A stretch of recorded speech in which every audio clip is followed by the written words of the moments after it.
ஆனால் அவனை அடியோடு நிர்மூலமாக்கினது ஹனுமானுடைய வாளினுடைய நுனியில பட்ட அபச்சாரம். பூரா அபச்சாரம் இல்ல, ஹனுமானுடைய பாதத்திலேயும் கேசாந்தம் பட்ட அபச்சாரம் இல்ல, வால் நுனியில பட்ட அபச்சாரம், புச்சத்துல பட்ட அபச்சாரம்.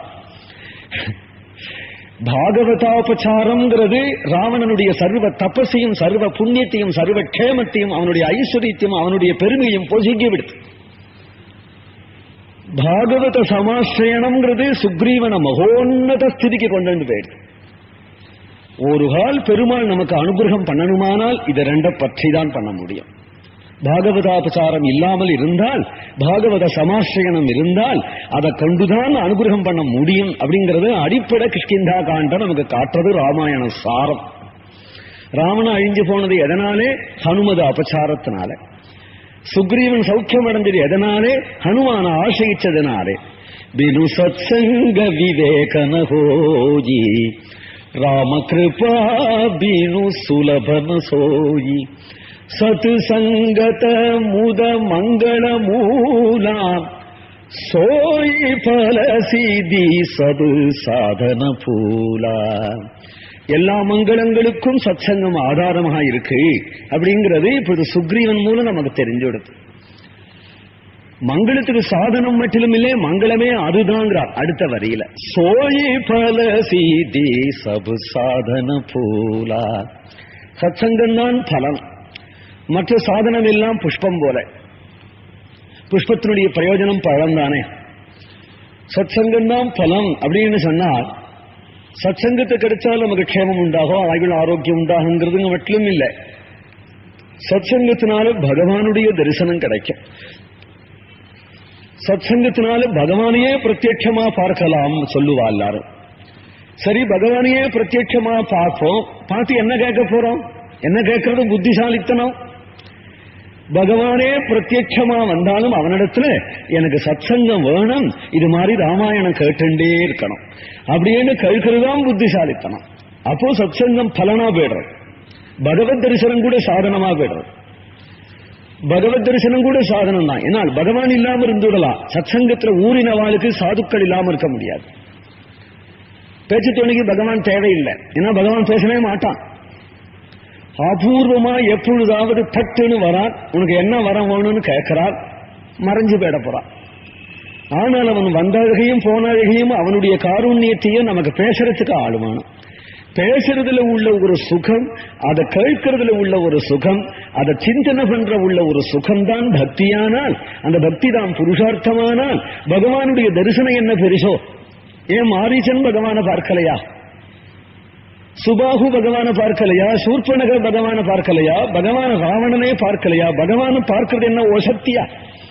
எல்லாரும் நினைச்சுருப்பா பகவான் துர்லபம், பகவத் தரிசனம் கிடைக்காது அப்படின்னு நினைச்சுருப்பா.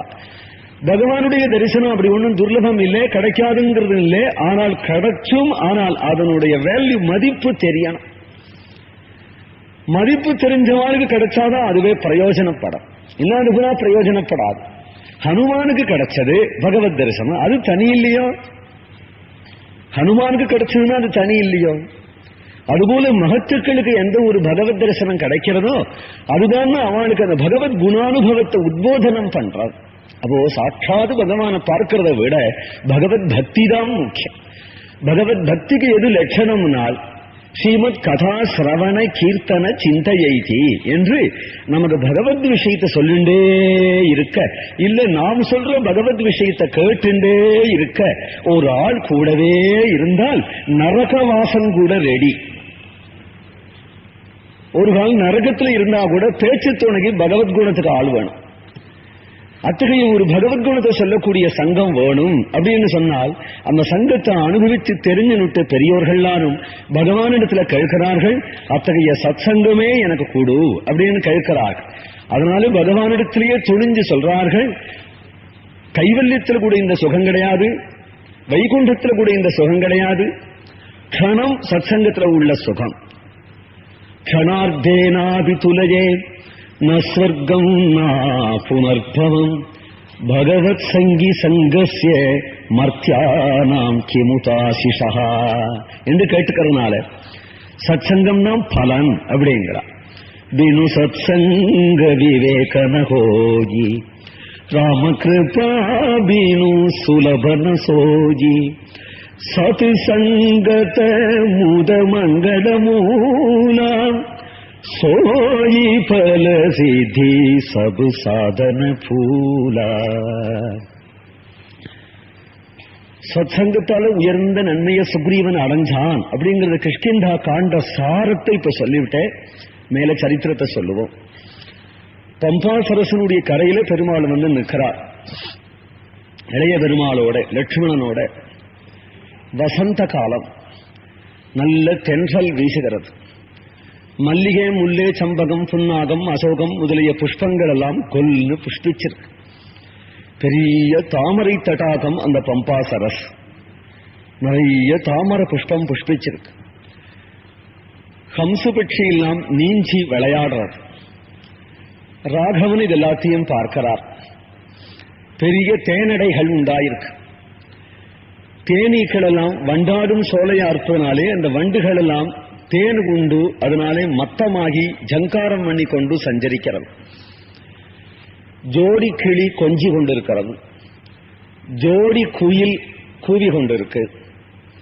ஜோடி மயில் ஆடின்றிருக்கிறது. ஜோடி ஹம்சம் பெரிய தாமர புஷ்பத்தின் மேலே தொகச்சி ஏறி விளையாடின்றிருக்கு. இது எல்லாம் ஜோடி ஜோடியாக பார்த்த பெருமாள் தன்னை பார்த்துங்க. தான் மட்டிலும் ஒண்டியா இருக்கிறத பார்த்துக்க. உடனே அவருக்கு தோன்றது, இந்த வசந்த காலம் எவ்வளவு ரம்யமாக இருக்கு. இத சீதை பார்த்தால் எவ்வளவு சந்தோஷப்படுவள். சித்திரகூடத்திலேயே அவ்வளவு குதிச்சாளே. சித்திரகூடத்தை விட ரம்யமா இருக்க இந்த இடம். இந்த இடத்துல சீதை இருந்திருந்தால் எவ்வளவு ஆனந்தப்படுவள். ராமருக்கு இப்ப என்ன துக்கம்னா சொல்றார், இந்த வசந்த காலம் லோகம் பூரா இருக்குமே லட்சுமணா, சீதை இருக்கிற இடத்துல இல்லாம இருக்கணுமே, அவள் தாங்க மாட்டாளே அப்படின்றார். அவளுடைய விரகம் எனக்கு தாங்கலையே அப்படின்னு தாபப்பட வேண்டி இருக்க, என்னுடைய விரகம் அவள் தாங்க மாட்டாளே அப்படின்னு தாபப்படலாம். இங்கே தத்சுக சுகித்வா பிரேம. நான் எப்படியோ வஜ்ர ஹிருதயமா தான் இருக்கேன், நடமாடிட்டு வரேனே, ஆனால் தேவி தாங்க மாட்டாளே இத என்று நினைச்சு கண்ணீர் விட்டு கொண்டு அப்படியே பார்க்கிறார். லட்சுமண சுவாமி சொன்னார், ஸ்ரீராமரை பார்த்து, எப்படி இருந்தாலும் ஸ்நேகம்ங்கிறது பொல்லாது. பிரிவுங்கிறத உண்டாக்கி விடுறது. அதி ஸ்நேகத்தினாலே பிரிவினாலே சில பேர்களுக்கு பிராணகானியே உண்டாயிடுது. தசரதன் இப்படி ஆயிட்டான். எப்பேற்பட்டவன் தசரதன், எவ்வளவு பலிஷ்டன். ஆனால் ராமருடைய பிரிவினால காலகதி அடைஞ்சிட்டானே. அதனால ஸ்மிருத்வா வியோகஜம் துக்கம் தியஜஸ்நேகம் பிரியே ஜனே அதிஸ்நேக பரிஷ்வங்காத் வர்த்திரார்த்ராபி தஹ்யதே. ஸ்மிருத்வா வியோகஜம் துக்கம். அதனால எப்படி இருக்கணும்னு லட்சுமணர் அண்ணாக்கு சொல்றார். எப்படி இருந்தாலும் பிரிவிலே சேர்த்தியிலே பிரிவுங்கிறது நிச்சயம் உண்டு. பிரிவு வந்தால் தாங்காது. தாங்காது அப்படிங்கறத எதிர்பார்த்த நாம் ஸ்நேகம் பண்ணும் பொழுதே அதி ஸ்நேகம் யாரிடத்திலையும் வச்சுக்க கூடாது. அதி ஸ்நேகம் மனசை இழந்துவிடக் கூடாது யாரிடத்திலையும். ஆனால் ஸ்நேகமாத்தான் பழகணும். கபட ஸ்நேகம் கூடாது. ஸ்நேகமாத்தான் பழகணும். மனசுக்குள்ளேயே தீர்மானம் பண்ணிருக்கணும், பிரபஞ்ச வாழ்க்கை இவ்வளவுதான் அப்படின்னு விவேகத்தோட இருக்கணும் அப்படின்னு லட்சுமணர் சொல்ற. ஏன்னா ராமருக்கு விவேகம் இல்லையா? ஏன் சொல்றாருனார், லோகத்துக்கு இந்த பாடம். உடனே ராமர் இப்படி திரும்பி, லட்சுமணா அப்படி அதிஸ்நேகம் பண்ணக்கூடாது அப்படிங்கிற பட்சத்துல என்னிடத்துல நீ அதிஸ்நேகம் பண்ணாதே, இப்பொழுதே திரும்பி அயோத்திக்கு போ அப்படின்னு சொன்னால் செல்லாது. லட்சுமணர் அதிஸ்நேகம் பண்ணிதான் வந்திருக்கார். ஏன்னா பகவானிடத்திலே ஒரு பக்தன் செய்யக்கூடிய அதிஸ்நேகமோ, பக்தனிடத்திலே பகவான் செய்யக்கூடிய அதிஸ்நேகமோ உறவேல் நமக்கு இங்கு ஒழியாது அப்படின்னு அதை தீர்க்கிற ஸ்நேகம் இல்லை. அந்த ஸ்நேகம் பண்ணிக்கிற ஸ்நேகமும் இல்லை. அதை கண்ட்ரோல் பண்ற ஸ்நேகமும் இல்லை. அந்த ஸ்நேகம் பிரதிக்ஷண வர்த்தமானம்.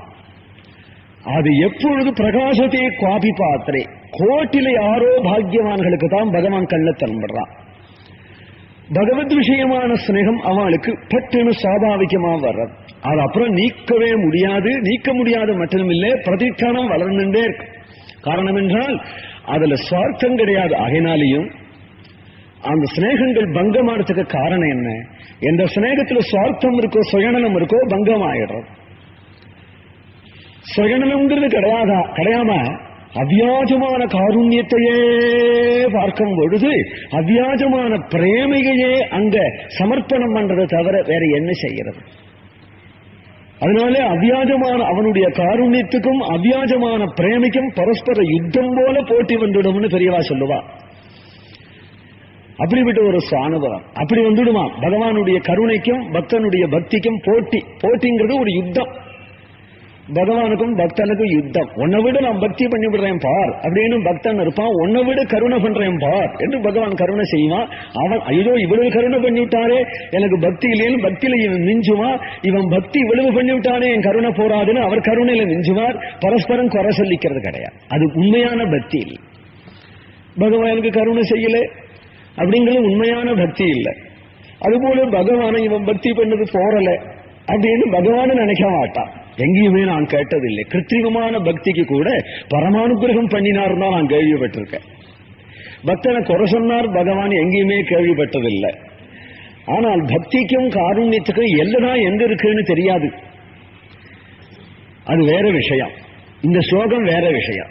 இந்த ஸ்லோகம் லோகத்தில் உள்ள ஜனங்களை சுவாதீனப்படுத்துறதுக்கு அவளுக்கு புத்தி சொல்றதாக லட்சுமணர் சொல்றா. அதிஸ்நேகா ஸ்மிருத்வா வியோகஜம் துக்கம் தேஜஸ்நேகம் பிரியே ஜனே அதிஸ்நேக பரிஷ்வங்காத் வர்த்திரார்த்ராபி தஹ்யதே.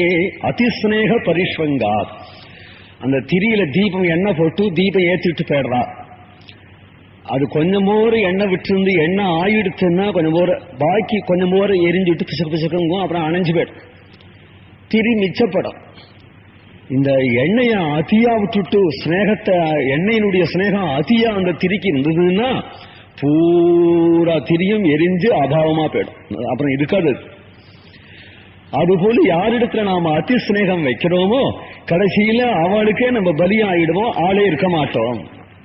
நம்மள அந்த ஸ்நேகம் முழுங்கிவிடும்.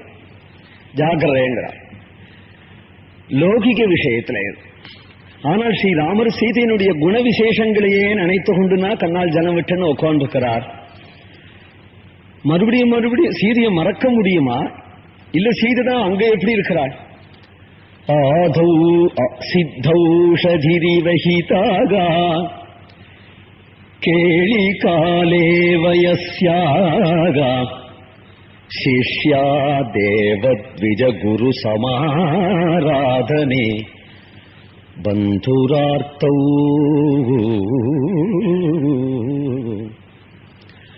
ஆதௌ சித்தௌஷதிரிவஹிதாகா. லக்ஷ்மணா, சீதையை மறந்துடுன்னு சொல்ற, அதிஸ்நேகம் வேண்டாம்னு சொல்ற. எவ்வளவுக்கு எவ்வளவு அவளுடைய குணங்கள் என் நனவுக்கு வருதோ அவ்வளவுக்கு எவ்வளவு ஸ்நேகம் அத்தியா போகிறது, மறக்க முடியல. நான் மனசு சளைச்சு அப்படியே உட்கார்ந்துருக்கும் பொழுது என்ன நம்ம ராஜ்யத்தெல்லாம் விட்டு அப்பாவை விட்டு நம்மளால அப்பாவே காலகதி அடைஞ்சு விட்டார், அம்பிகள்லாம் கஷ்டப்பட்டு இருக்கா, இப்படி உட்கார்ந்துருக்கோமேன்னு அப்படியே ஒடிஞ்சு உட்கார்ந்துருக்கும் பொழுது ஒரு க்ஷணத்துல என்ன பிரசன்னமாக்கி விடுவள். 4 வார்த்தை சொல்லுவள், என்ன சிரிக்க பண்ணிடுவள். இப்ப என்ன வந்துடுத்தோ அப்படின்னு ஒரு தைரியம் எனக்கே வந்துடும். அதுக்கு என்னன்னா அவள் சித்தௌஷதி வச்சிருப்பளோ தெரியாது, என்னதான் மந்திரம் வச்சிருப்பேன்னு தெரியாது. ஆதௌ சித்தௌ, என்ன கவலைப்படவே விடமாட்டான், கவலைப்படாம பார்த்துண்டாளே.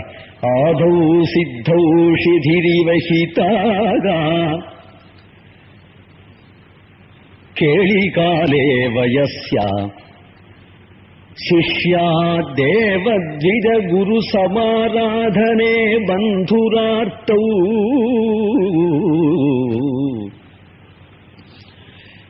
இன்னைக்கு யாரோ பெரியவா அதிதி வந்திருக்கா, இன்னைக்கு ஒரு தேவ காரியம், இன்னைக்கு சாத்தம் தசரதருக்கு அப்படின்னு சொன்னால் எல்லாம் கெட்டக கேட்டு செய்வலாம். இன்னைக்கு அப்பாவுக்கு சாத்தமாச்சே, என்னென்ன பழிய பண்றது, என்ன சமையல் பண்றது, என்ன சேர்க்கலாம் என்ன சேர்க்க கூடாது அப்படின்னு கேட்டு ராமரை கேட்டு பண்ணுவலாம். உபாசனத்துக்கு எல்லாம் எடுத்து வச்சுட்டே ஏன் சும்மா உட்காந்துக்கள் சீக்கிரம் பண்ணுங்கோ என்று சொல்லுவலாம். தேவ காரியத்துல உற்சாகப்படுத்தவலாம். உட்கார்ந்து பிறகு அடாடா தர்ப்பம் இல்லையே அப்படின்பறான் ராமர். ஓசகேன்னு எடுத்து போடுவலாம். நேற்றுக்கே நான் ஆஞ்சு கட்டி வச்சிருந்தேன் அப்படின்பலாம். அவள் இல்லாத போனால் ஒரு தேவ காரியம் கூட பெருமாளால பண்ண முடியாது. அப்படியாக அவள் இருந்திருக்கா. எதுவும் கூட இருந்து ஒவ்வொன்றையும் கவனிப்பள். ஆர்த்தி பந்தூர் ஆர்த்தவும் இல்லே மனசு உடம்பு சரியில்லை கொஞ்சம் படுத்திருக்கிறார் வெயில்ல அலைஞ்சிட்டு வந்தார் அப்படின்னா பக்கத்துல உட்கார்ந்து கொண்டு நெத்தி இல்லாம புடிச்சு விட்டு தலைய வலிக்கிறதா? காட்டுல என்ன ஔஷதம் உண்டு? சீதையினுடைய இந்த ஹஸ்த ஸ்பரிசமே பெருமாளுக்கு அந்த தலைவலி எல்லாம் வாங்கிவிடும். எழுந்து உட்கார்ந்து விடுவார். இப்படி கிட்டது இருந்து சேவை பண்ணக்கூடிய பரம பந்துவாக இருப்பளே பந்தூர் ஆர்த்தம். கைகட்டி கொண்டு ரொம்ப மரியாதையா சிஷ்யா இருப்பள். பத்னி திரேதாய ஜன சமயே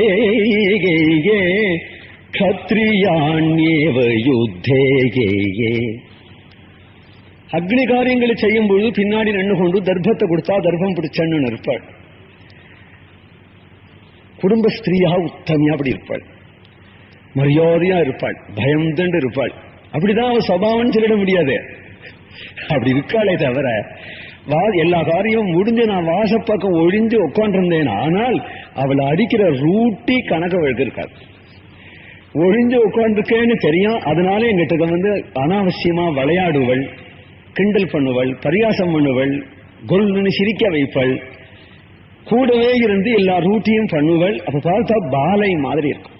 ஒன்னும் தெரியாத குழந்தை மாதிரி இருக்கும். உள்ள போய் பார்த்தா எல்லாம் தெரிஞ்ச மாமியாட்டம், சர்வம் தெரிஞ்ச மாமியாட்டார். கேளி காலே வயஸ்யாக சாமே சீதா சிசிரித மகா காணனே காணஜாதா.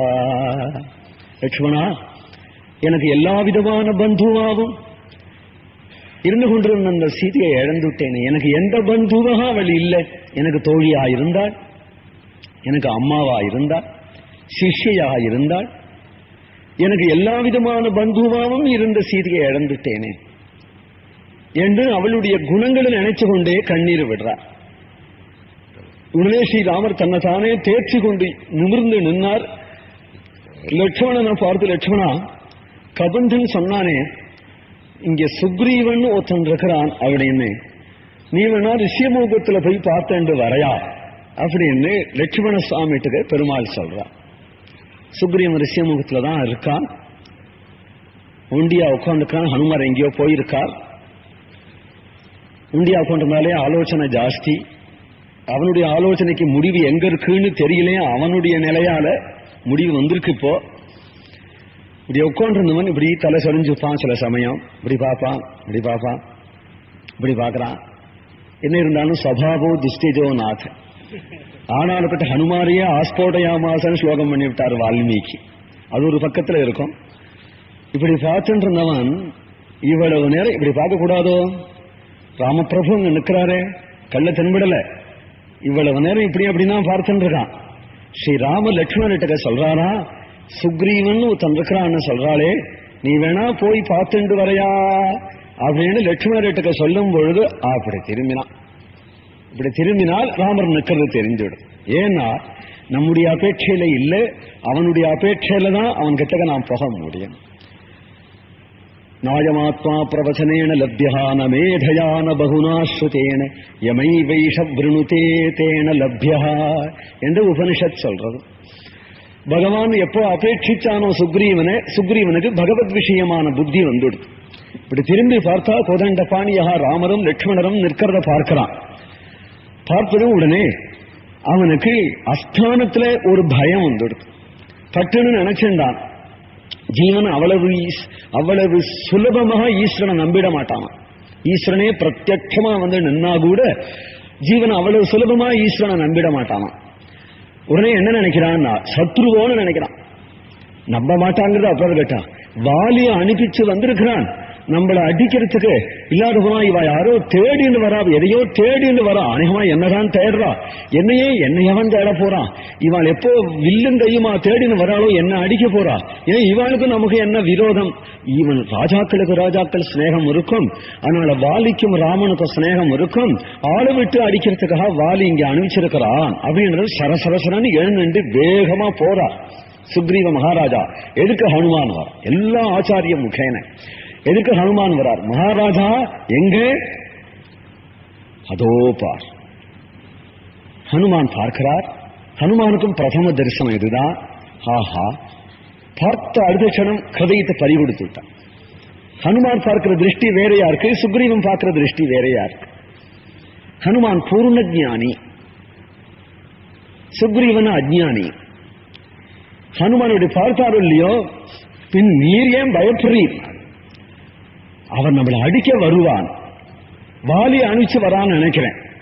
இப்படி நினைக்கிறீர் நேர், நான் இப்படி நினைக்கிறேன். அவளை சிநேகம் பண்ணிட்டு வாலியை நம்ம அடிச்சுட்டாக்க இந்த புத்தி தனியா இருக்கு பத்தேடா.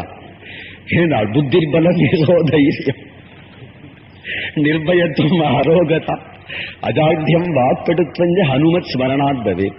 சமயோஜித புத்திங்கிறத காட்டும் பெரிய கிஃப்ட் இன்னொன்னு கிடையாது. ஏன்னா சமயத்துல அசடு பயஞ்சுட்டு அப்புறம் புத்திசாலியா இருந்த என்ன பிரயோஜனம்?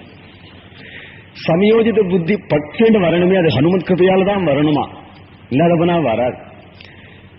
நான் போய் தெரிஞ்சுன்னு வரேன், நீ போய் பாரும், விசாரிச்சு பாரும்.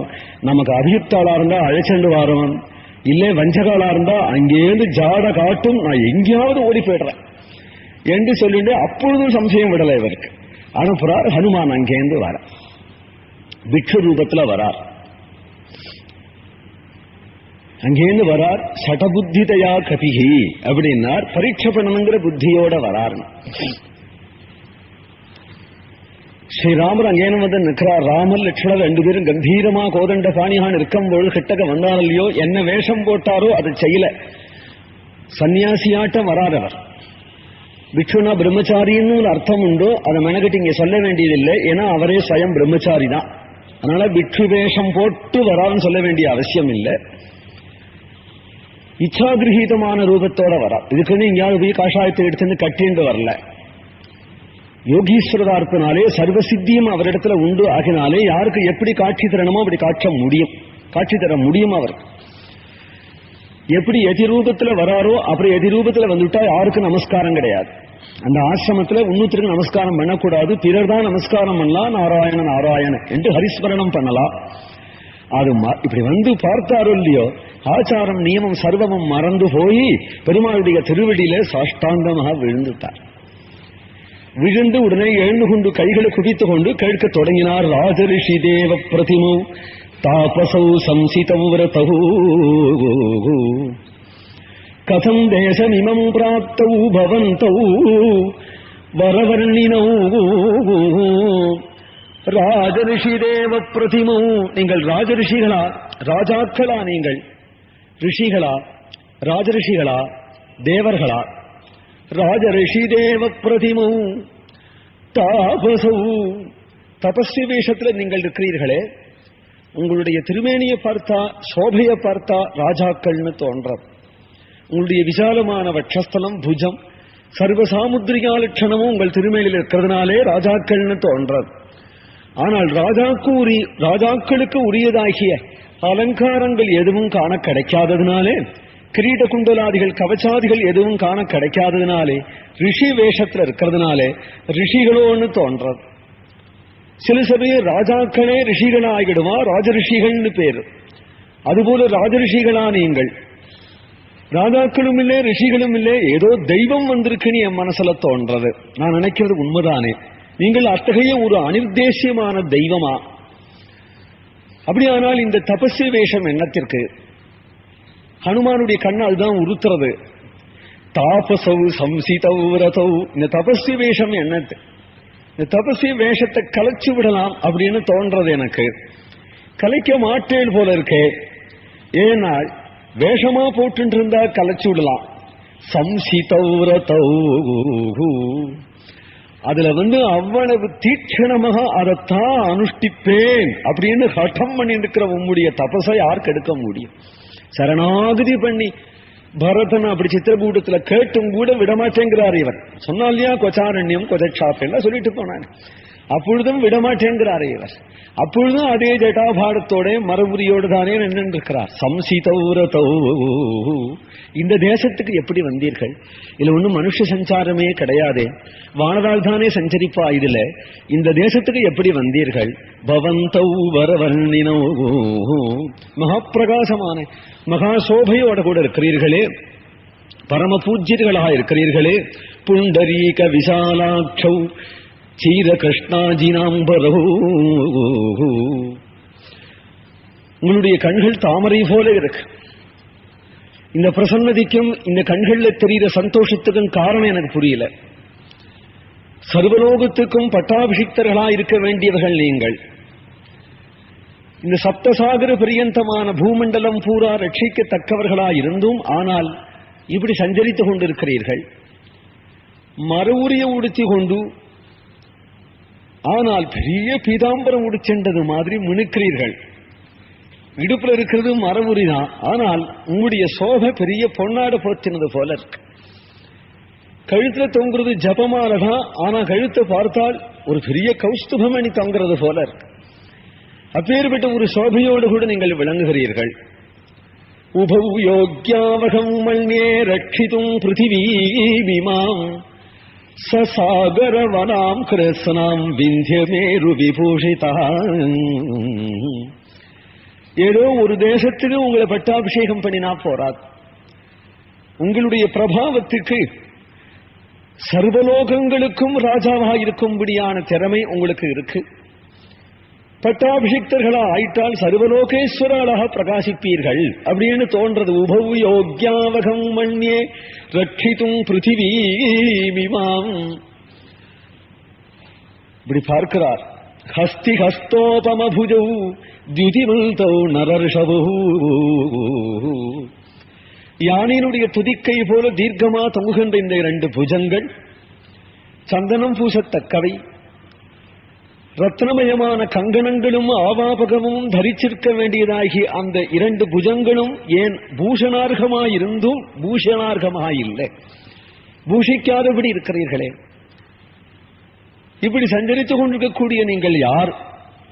நான் அதிகப்படி கேட்கலையே. கேட்டதற்கு நீங்கள் ஒன்றும் பதில் சொல்லாததற்கு காரணம் என்ன? ஏவம் மாம் பரிபாஷந்தம் கஸ்மாத்வை நாபிபாஷதஹாகா,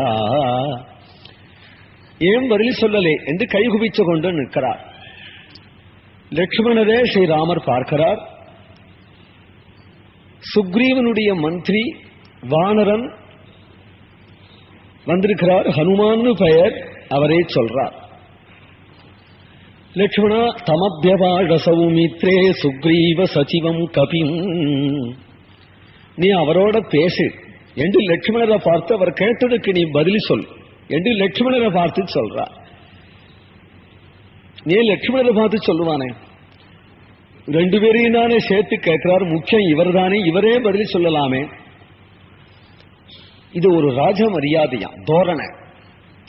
ஒருத்தர் வந்திருக்காரு, ஆனால் அவன் எங்க வந்திருக்கான் விசாரி அப்படின்னு பக்கத்துல நிக்கிறவாளை கூப்பிட்டு விசாரிக்கிறது அப்படிங்கிறது ஒரு தோரணை. இந்த தோரணை நன்னாதான் இருக்கும், ஆனால் ஸ்ரீராமருக்கு அது சபாவம் இல்லை. அதோ குகன் வந்திருக்கிறான் அப்படின்னா அது குகன்கிட்ட அந்த தோரணையை காணுமே. ஓடி போய் குகனை கட்டிக்கிறாரே சக சௌமித்ரினா ராமஹா என்ன. அதே போல குகனாவது போகட்டான். சூர்பனக மெனக்கட்டு வந்து எதிர நிற்கிறாளே, அந்த லட்சுமணா அந்த சூர்பனகையை கேட்கறதுக்கு பதில் சொல்லு என்று அப்பொழுதே ஆரம்பத்திலேயே திருப்பி விட்டுருக்கலாம் இல்லையா? தன்கதையெல்லாம் தானே சொல்லின்னு உட்கார்ந்துக்கிறார். ஆர்ஜவத்தோடு இருக்கக்கூடிய ராகவனுக்கு ரப்பு ராங்கி கிடையாது. அதுவும் சர்வசாஸ்திர விசாரதனா இருக்கக்கூடிய ஹனுமான புரிஞ்சுட்டார்.